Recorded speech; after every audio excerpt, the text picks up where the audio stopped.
Hey everyone, Cheryl here popping in with your weekly video, and this week we are focusing on habits, specifically habit creation and different things that can get in the way of creating new habits. We're also talking about things like environment, the environment you're in, and self-sabotage as well. So before we get into this, I really want to provide some context as to why this is important to the twin flame journey, because it might seem a little bit random, but it's really not. So habits are the gap between where you are and where you want to be, without exception. Your habits either keep you where you are or take you further towards where you want to be. And why is this important to the twin flame journey? Well, as a twin flame, you learn a lot of things, but you learn about things that really trigger you and what things need healing, in other words, changing. You also are made aware of things that, areas in which you were playing small in your life, areas of your life that really weren't working for you. So this may involve you looking at your relationships, your career, where you're living, your day-to-day life, your health, things like that. And what that will or should result in is actual physical change. So it could look like moving house, moving to a different city or a different country. It could look like quitting your job and starting a business, or switching careers completely. It could be breaking out of the relationship you're in. If you've known for a long time that was not working out for you, and your twin flame or karmic person has made you aware in a pretty direct way that the relationship you're in is not working out, you may choose to leave that relationship, or dare I say marriage, and start afresh. So all of these realizations, what it results in is a blank canvas and an opportunity to rebuild and to create. So habits are really what are going to get you there. And if you look at what your habits have been like in the past little bit, your habits might have been obsessing about the person, wondering about when this person's going to text you, looking at twin flame card readings. They're just some of the habits I had when I was first on this journey, and they really didn't serve me. So we want to change those habits. So a lot of people talk about habits like it's a separate thing, a separate entity, but habits are very much goal-based and outcome-bound. So it's not about, oh, I want to start a new habit to, I don't know, get up and meditate every day. Well, okay, that's great, but like, why? And how are you measuring that? So here's how I set habits, and I'm going to give some examples here that are very specific to me and what I'm creating at the moment, and it's very much related to health and fitness. Now I know this isn't twin flame specific, but the reason why I want to give an example is so it makes it really real for you, and I can only give an example of something that's very specific to what I am creating right now. If you want to create something in your life that's different, that's good, because I don't know that all of you will necessarily be trying to create the same thing as myself. So in other words, I'm not wanting to project onto you like this is what you should do. It's not that at all. This is just an example from my own life that's very real for me and very tangible. So one way to create a new habit is to write a list of all the things that are pissing you off right now. So just go ahead and just write that list. Write the list of things that you're not happy with. And sometimes, people are like, oh, I don't want to, write down things that are negative. I don't want to focus on that. I do, but you've got to look at what's real.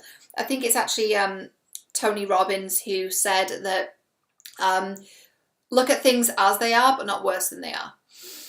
So look at things as they are. What are the things that you're not happy with? So for me recently, I was like, do you know what? I'm not happy that I'm sleeping too much. I don't have as much energy as I used to, and I'm not in shape. I'm not fit and healthy, and that's really bothering me. So that was step number one, is identify what the problem is and what it is you're not satisfied with. And the next thing to do is identify where it is that you want to be and where it is you want to end up.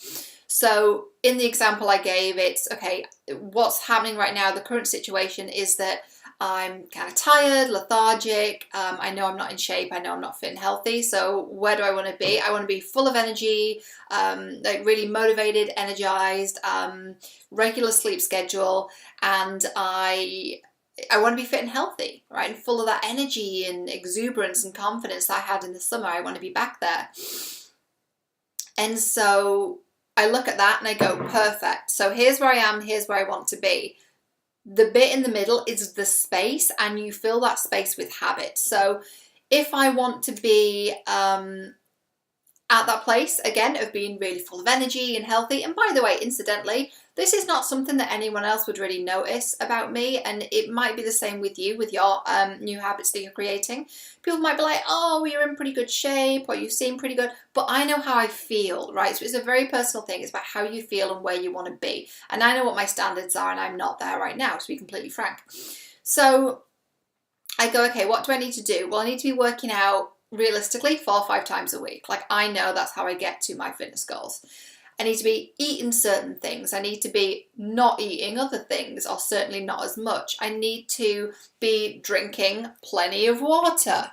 Hello, case in point is right beside me. I need to be drinking less caffeine. And I need to be more disciplined with my workout regime. So I looked at that and I'm like, okay, well, what's going on right now? What habits have I slipped into? And by the way, habits are really sneaky. Habits are things that sneak up on you and become a thing without you even really knowing that they've become a thing. And I'll give an example of that in a second. I was thinking about a TV show in England that really reminds me of the whole thing of habits. I find it really, really fascinating. So what habits have I slipped into? Well, since I moved back up to the lakes from London, or Reading, close to London, close enough. Since I did that, I started working out at home, right? Good idea in theory. And it used to be something that really worked for me, but what I've been doing is not working out at regular times, and sometimes it gets to like the end of the day and I haven't worked out yet.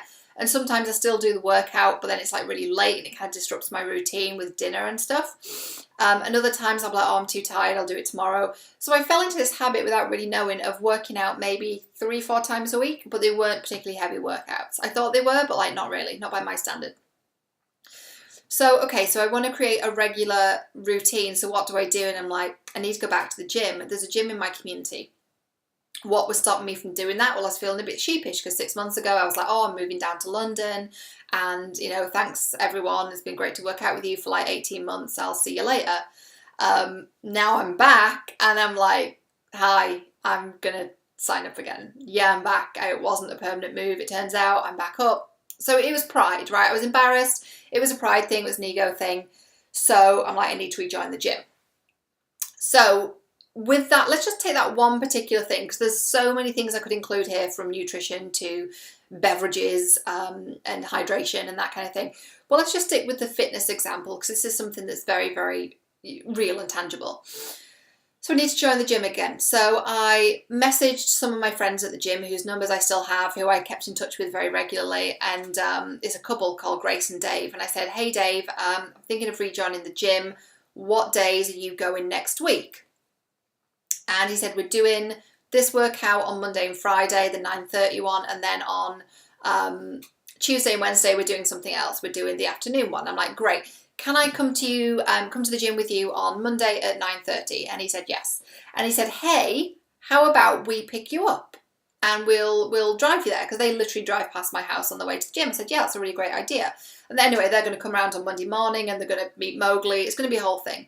But anyway, the point is, he offered to do that. And if he hadn't offered, I would have said, hey, do you want to go down together? So what I'm trying to do is basically, 1, it's accountability for me, and 2, it's that moral support of walking in the gym with them, which means I'm not walking in on my own and feeling sheepish and feeling whatever, right? So I planned that. So I'm recording this on Monday. I'm recording this on Sunday. You'll see this on Monday. So they're picking me up. They're coming around at 9 o'clock on Monday morning. We're setting off about 9:15, then we're going to the class at 9:30, right? So that's what we're doing. And then I'll be going to the gym regularly. I'm going to do the 9:30 classes. There's a cardio on Monday, there's a weights on Tuesday, there's boxing on Wednesday, there's yoga on Thursday, there's another weights class on Friday. So I'm going to get back into that 9:30 routine.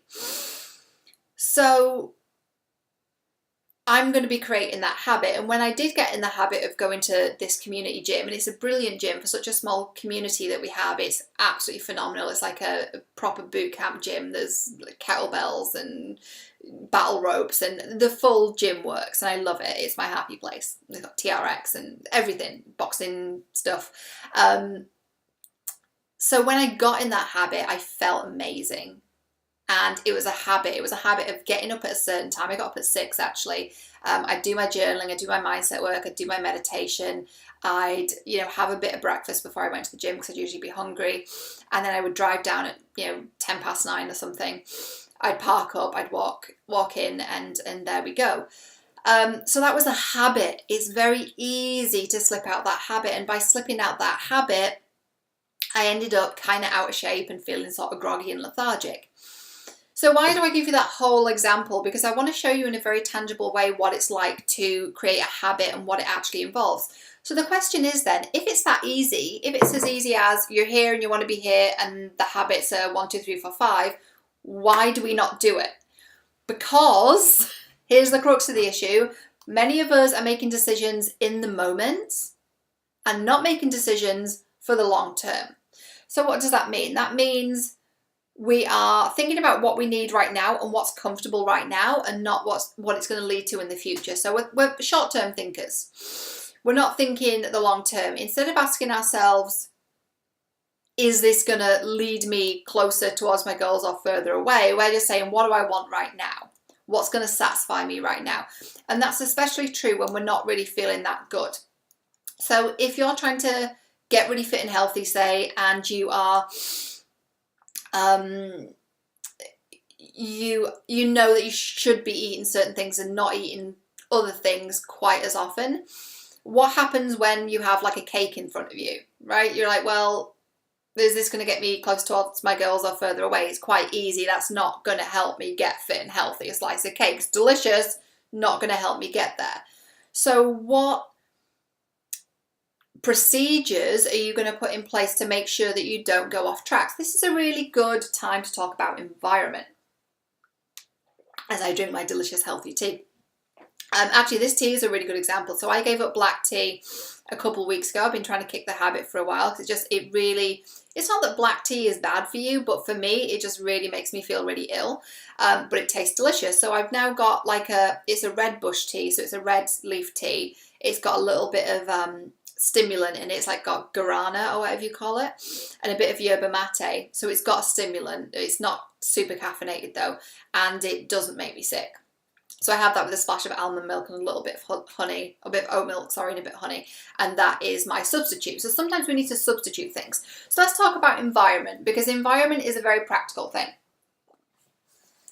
Environment is one of those things where, like, if your environment is not supporting where you want to go, it's going to really take you off track. So say you're setting up all these habits and you've got all your, let's go to nutrition now. Let's say you've got all your food prepped in little Tupperware things and you're ready to have all your meals, and then your family come home and, I don't know, your mom starts cooking like this beautiful roast dinner and you're like, well, shit. That puts a spanner in the works. So you're like, okay, I've got a salad. Not that you have to eat salad to be healthy, but just as an example, I've got a salad and you're having this delicious roast chicken dinner and there's spare food and you're like, do you want some? And I'm like, I know what's going to get me closer to where I want to go, but in the moment, that's a really tough decision to make because you don't want to feel like you're depriving yourself, right? So in that situation, if I know someone's going to be cooking a roast dinner, can I make a decision that is going to satisfy me in the moment, but it's not going to lead me to bad choices? So can I prep some sweet potato and roast vegetables? Can I have some lean free-range chicken and can I cook that separately so I can eat it together with them, but not feel like I'm depriving myself and also not feel like I'm really cheating on what it is I'm trying to achieve, right? So that's just one example. So let's look at this in a different way. Where you're trying to get to is to feel loved and loving and lovable. And you know what habits you need to cultivate to do that. So you need to really up your self-care. You need to journal every day. You need to meditate. You need to connect to your heart. Whatever habits you've created to get to where you want to be of being loved, loving and lovable. Then let's add on that layer of environment. What environment are you in? Are you in an environment where people have really bad habits like watching TV all day, and that's not going to help you to cultivate those habits? Are you in an environment where people really put you down, right? If that's your workplace or your home or friendship groups, and what needs to change there? So really one of the things that can get in the way of creating those habits is the people you're around. So it's not always easy just to leave that environment though, particularly if you're in a a marriage or a job that you can't easily leave. It's not the easiest thing ever, right? So you need to create ways to counteract that. Like I gave perhaps a bit of a tenuous example with the chicken dinner, but you need to create ways that you have like strategies and tools to cope when something comes up that could make you fall off track, and then refocus with your why, which is where you're going to, which is the reason why we're talking about what are you trying to achieve, and not just like create some random habits like, oh, I should meditate, I should do yoga. Yes, but why? Right? Why are you doing those things? Where are you actually trying to get to? What's the goal? What's the finish point? How will you know when you've achieved that? And once you've got there, what will you do to maintain that? Or will you be on to another goal where you're setting a higher goal for yourself? So you're like a yoga teacher, or I don't know, I'm just giving an example. So environment is one thing that can put you off track. Self-sabotage is another. So journal on this for me. Is there a reason why you don't want it? Is there a reason why you think you can't have it? Do you think something bad is going to happen to you if you get it? So journal on those things, because that's the reason why we sabotage it. So it's really about figuring out the reason why you might not want the thing you want, or the thing that's really standing in your way between what you have and what it is that you want. If there's a reason you think you can't have it, or something bad's going to happen to you, or it's going to create some kind of pain in your life or some kind of loss, then you're probably going to do things that don't get you to where you want to be. I want to talk a little bit about habits and how subconscious they are. So there's I'm focused very much on health, fitness and food at the moment because it's just what I'm focused on. So this may seem completely irrelevant, but it's what I'm giving you is examples. You can place your task over this. So if you want to start studying again, or start doing start getting back into your yoga practice, whatever it is, place that on top of what I'm saying to you, because then I'm just giving you examples, right? I was talking about habits and how they're subconscious. So there's this TV show in England. It's kind of a guilty pleasure of mine from time to time, and it's called Secret Eaters. And in this show, people go to this production company, whoever it is that makes the TV show, I think it's like a Channel 4 thing, and they're like, hey, I'm not the weight I want to be. I'm not in the shape I want to be. My doctors told me that I need to, I need to basically lose weight and get healthy because the way I am is bad for my health. But I don't understand because I eat really healthy and I exercise, and I don't understand how I'm 5 stone overweight. So they meet with them and they're like, okay, so what are you eating? And they're like, well, for breakfast I have like cereal and skim milk, and then for lunch I'll have a salad, and then for dinner I'll have like a jacket potato and a salad. And I maybe they're like, do you have any snacks? Yeah, I just have fruit, or I have water. Okay, when do you exercise? Oh yeah, I exercise every day. This, and you're looking at them and you're like, there's no way that you have those habits. I can tell by the outcome you're in. And again, this is a bit of a Tony Robbins thing. Like, you can see by looking at someone what their habits are in terms of their health. And this is not a judgment thing. This is just like black and white facts. So they then follow them, the Secret Eaters TV show, with their permission. They rig cameras in their home and they hire private investigators, and the people on the show know this is happening, and they follow them for a week and film them for a week, and after a week they show them their findings, and they find that every morning they don't have the healthy breakfast they said they have. They drive to the gas station and pick up a sausage roll and a Twix. And then they, as they're driving, they're like snacking on like M&Ms. And then they're at work and they've got a bowl full of crisps. And then someone has a birthday and they eat a slice of cake, or that cake again. And then they go home and they have a takeaway, or they cook at home and they have pasta, but they put in a full block of cheese and they grate that all over the pasta, and that's like 2,000 calories, or whatever the case may be. And they don't exercise. They sit there watching TV for 5 hours. And again, not a judgment thing. You can choose to do that, that's fine. But if you want to get fit and healthy, they're not the habits you need to get to that end point.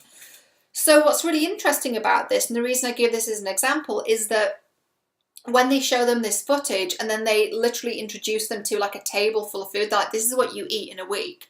It blows their mind. They're like, I didn't know I was eating this. And it's psychologically really fascinating to me. I'm like, how can you not know? But then this is the thing with habits, they become so subconscious. So they're doing it like, we've heard of mindfulness, right? They're doing the opposite of mindfulness. They're completely oblivious to what they're eating and how they're doing it. So like, just like it's ingrained in their neural pathways. They drive past the gas station, they pick up a sausage roll and a Twix, they snack it on the way to work, they're snacking as they're eating, they're sitting by the TV and having a bag of chips, and they're not even thinking about it. So this is why habits are such an interesting thing, and why it takes so much energy and so much effort to create new habits, because they're so ingrained in our brains and our neural pathways of this is what we do. You know, I get up and I check my phone. This is a really bad habit I have. I get up and I check my phone. Okay, so what's the trigger point for me checking my phone? Because it's next to my bed. Okay, so can I turn my phone off? Well, no, because my alarm's on it. Okay, can I put my phone at the other end of the room so that when my alarm goes off, I get out of bed, I turn off my alarm, and then I'm already up, and then I go get into my gym gear and go do my thing, right? So it's those little things that you're like, how do I create this new habit? And it might be one small thing. So now I've talked long enough, and I've talked about food a lot because I'm thinking about it because I'm creating these new habits. But what I want you to do is to let us know in the comments below, what new habit are you going to create this week? Now, don't just do this because I'm telling you to do it. Do it related to what it is you want. Look at those two pillars we talked about. Where are you now and where do you want to be? And what's one habit you can cultivate? So this isn't just one thing you can do, one and done, it's finished, which is great, by the way, if you're ticking things off your list. But what's one habit you can start to cultivate that's going to get you closer towards that end point? And here's the reason why habits are so important. I've explained why they're relevant to the twin flame journey, but they're so important because this is what builds your self-worth and your self-trust and your self-respect and your self-esteem. We can say all the affirmations in the world, but if all we're doing is staying in the same place and be like, I am loving, I am lovable, I am loved. Right, that's beautiful. But if you know nothing's actually changing, then it is eroding your self-esteem to stay in the same place, but then to polish the turd with some affirmations, it doesn't work. So when you do something that you thought you couldn't do, and this is why I love fitness so much, because it's so much more about being a certain shape, like it doesn't even matter what you look like, but it's that whole thing of like, I didn't think I could do that. I didn't think I could lift a weight that heavy, because when I first went in the gym, I looked at that weight and I'm like, there's no way I can even pick that up. And then gradually over time, I'm able to use it and train with it. Or like just the battle ropes at the gym, you feel like such a badass. You feel like you're on a Reebok commercial or something. It's amazing. And there's something so empowering about that. You're like, I didn't know I could do this, and I can. So it might be the same thing with like yoga or meditation. I didn't know I could meditate for half an hour straight. I didn't know I could do that pose in yoga and hold that pose for a minute, or whatever it is you're doing. I'm not really a yoga pro by any means. I like yoga, but I'm not really a pro, so you tell me. But it's getting to that point of, I didn't think I could do this, and I've achieved it. That feels amazing, and that builds this sense of, I trust myself. I have self-respect. I know I can do anything I set my mind to, because you've shown yourself that and you've proved it to yourself.